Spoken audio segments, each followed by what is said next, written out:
Халява закончилась. Европа выгоняет украинских беженцев на фронт, а Зеленский потирает руки.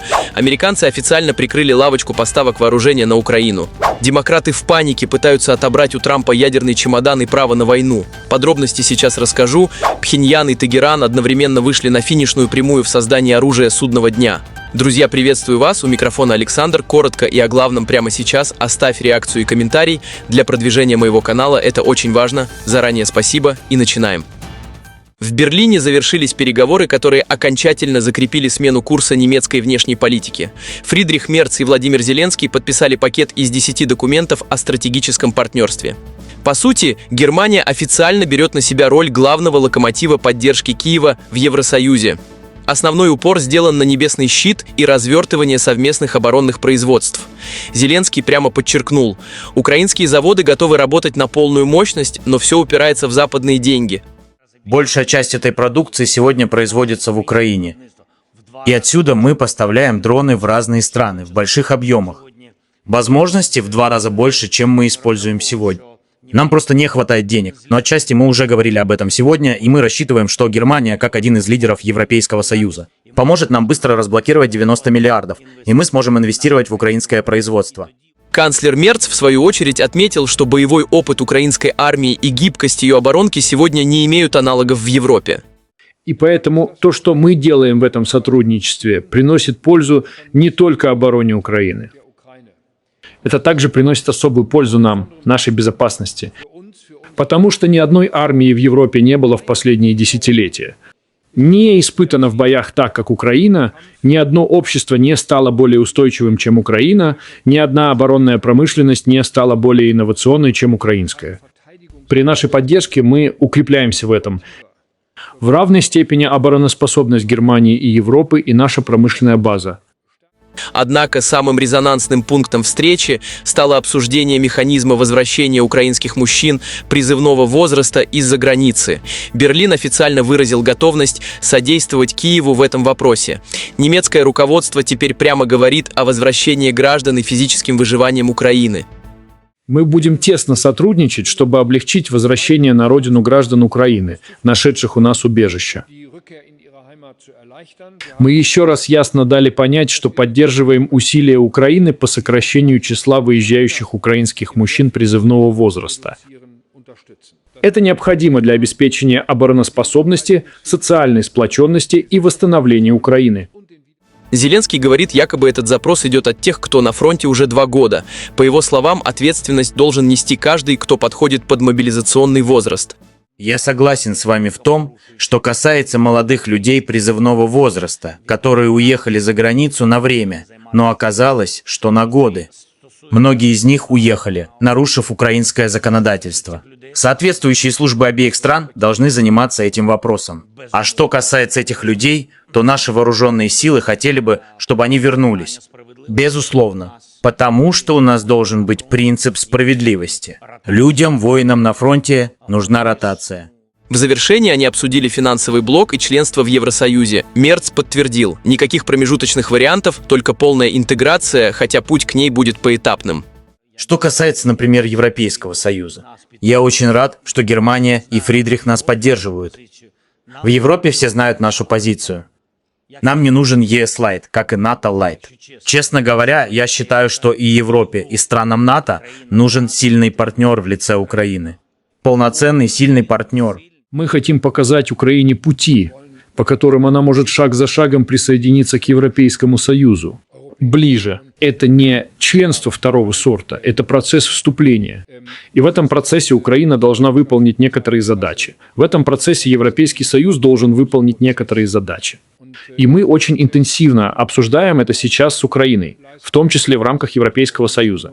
В конце концов, должна быть прочная интеграция Украины в Европейский Союз. Украина, как и народ Украины, должны знать, что их будущее, если они этого хотят, находится в Европе. Фактически Мерц подтвердил готовность Германии платить за стабильность региона, но выставил четкие требования по мобилизации ресурсов. Прямо сейчас поставьте на паузу и напишите свой комментарий, что вы думаете по поводу возвращения людей и отправки на фронт. Но пока Зеленский в Берлине выпрашивает деньги и ловит украинцев на фронт, в Вашингтоне остановили кормушку для Киева.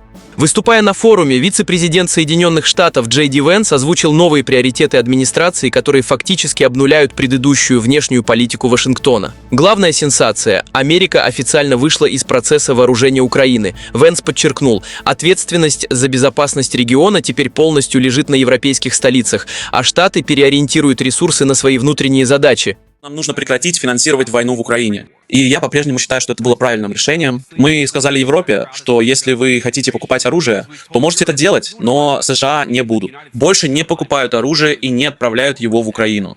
Мы вышли из этого бизнеса. По сути, это ультиматум. Соединенные Штаты больше не намерены платить за конфликты на другом конце света, отдавая приоритет интересам своих налогоплательщиков. Но если на одном направлении Вашингтон сворачивает активность, то на Ближнем Востоке разворачивается беспрецедентная дипломатическая игра. Венс раскрыл детали прямых переговоров с Ираном. Соединенные Штаты предлагают Тегерану так называемую «большую сделку». Выбор прост. Либо окончательная изоляция, либо полная интеграция в мировую экономику. Президент хочет заключить не мелкую сделку, а крупную, по-настоящему масштабную. И то, что он предлагает Ирану, на самом деле очень просто. И, честно говоря, ни один президент, насколько я знаю, не мог предложить ничего подобного. Он сказал, что если Иран будет вести себя как нормальная страна, то мы будем относиться к нему как к нормальной стране в экономическом плане. Ключевое условие этой сделки не только полный и проверяемый отказ от ядерных амбиций, но и прекращение поддержки прокси-группировок. Взамен Трамп обещает Ирану экономическое процветание, которого страна не видела десятилетиями. Почему сделка до сих пор не заключена? Президент действительно хочет заключить сделку, по которой у Ирана не будет ядерного оружия. Иран не будет поддерживать терроризм, а народ Ирана сможет процветать, развиваться и участвовать в мировой экономике. Вот что он предлагает. Если вы, ребята, пообещаете не создавать ядерное оружие, мы сделаем все, чтобы Иран процветал. Мы сделаем его экономически благополучным и пригласим иранский народ в мировую экономику, чего не было за всю мою жизнь. Сам факт таких переговоров – это тектонический сдвиг. Прямых контактов такого уровня между Америкой и Ираном не было почти полвека. Венс признает, что уровень недоверия огромен, но подчеркивает, иранская сторона, похоже, действительно готова договариваться. Соединенные Штаты никогда за 49 лет не проводили встреч на таком уровне с иранским правительством. Таких встреч никогда не было. Ни при демократах, ни при республиканцах. У нас никогда не было таких встреч, на которых человек, фактически управляющий страной, сидел бы напротив вице-президента Соединенных Штатов. Такого никогда не было. И, честно говоря, после 49 лет между Ираном и Соединенными Штатами накопилось много недоверия. Эту проблему не решить за один день. Но я думаю, что люди, с которыми мы вели переговоры, хотели заключить сделку.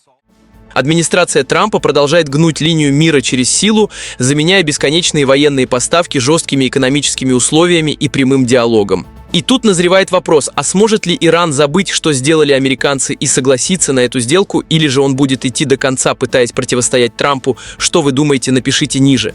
И пока Белый дом договаривается с внешними врагами, внутри самих штатов назревает настоящий бунт законодателей. Уже сегодня Сенат Соединенных Штатов проголосует по экстренной инициативе демократов. Цель проста – максимально ограничить военные полномочия Дональда Трампа. Лидеры партии открыто заявляют, что будут выносить подобные резолюции каждую неделю, пока продолжается конфликт с Ираном. По мнению оппозиции, Конгресс фактически оказался вытеснен из процесса принятия решений, а республиканцы попросту боятся идти против Трампа. И вот уже 45 дней. Конгресс не участвует в этой войне, потому что наши коллеги-республиканцы отказываются занять твердую позицию против нее и полностью устраняются от участия, потому что боятся Трампа. Демократы уже несколько месяцев пытаются заблокировать военные операции не только в Иране, но и в Венесуэле. Но сейчас их риторика изменилась. Теперь они бьют по самому больному для избирателя – по кошельку. Оппозиция напрямую связывает действия Трампа на Ближнем Востоке с резким ростом цен внутри страны. Кризис с нефтью и газом уже привели к тому, что бензин и продукты питания стали для многих американцев роскошью. Чак Шумер подчеркнул, что в очереди стоят еще 10 подобных резолюций. План демократов – превратить каждую рабочую неделю Сената в публичную порку администрации, заставляя республиканцев раз за разом оправдываться за высокие цены на заправках. По сути, мы наблюдаем глубочайший раскол. Президент делает ставку на мир через силу, а законодатели пытаются предотвратить экономический коллапс, который эта сила за собой влечет. Как вы считаете, удастся ли Конгрессу реально ограничить Трампа или остановить его администрацию простым голосованием уже невозможно? И эта нестабильность в Вашингтоне дает отличный шанс тем, кто давно мечтал о собственном ядерном арсенале. Рафаэль Гросси официально заявил, ядерные программы Северной Кореи и Ирана вышли на беспрецедентную скорость. По данным агентства, Пхеньян перестал играть в эксперименты и перешел к системному наращиванию арсенала. Там зафиксирована одновременная работа всех ключевых узлов ядерного цикла, от реакторов до установок по переработке. Нам удалось подтвердить, что наблюдается стремительное увеличение мощности 5-мегаваттного реактора в Йонбэне, а также увеличение мощности установки по переработке легководного реактора и других объектов, помимо Йонбэна. Все это указывает на очень серьезное расширение возможностей КНДР в области производства ядерного оружия, которое оценивается в несколько десятков боеголовок. По сути, Пхеньян уже обладает десятками боеголовок, и нынешние темпы могут запустить цепную реакцию по всему региону. Но если в Корее все очевидно, то с Ираном ситуация еще тоньше. Гросси утверждает, Тегеран полностью освоил технологии и стер последние технические границы. Теперь вопрос появления иранской бомбы – это вопрос одного политического решения. Иран освоил процесс обогащения урана. Это очевидно. Так что решение о том, стоит ли им выбрать такой способ укрепления доверия, как мораторий, зависит только от них. Глава агентства прямо говорит, без тотального контроля инспекторов любые сделки с Ираном, о которых так громко заявляют в Вашингтоне, это не более чем иллюзия безопасности. У Ирана очень амбициозная и масштабная ядерная программа. Поэтому для всего этого потребуется присутствие инспекторов МАГАТЭ, иначе это будет не соглашение, а иллюзия соглашения. Что касается слухов о российском следе в успехах Кореи, Гросси был осторожен. Доказательств передачи военных технологий нет. Все текущие контакты Москвы и Пхеньяна, по официальным данным, ограничиваются только мирным атомом. Однако на фоне глобального противостояния такие заверения мало кого успокаивают. Вот такие новости, друзья. Пишите, что думаете, подписка, лайк. Вы знаете, что делать, чтобы не пропустить следующее включение. С вами был Александр, скоро увидимся. Всем пока!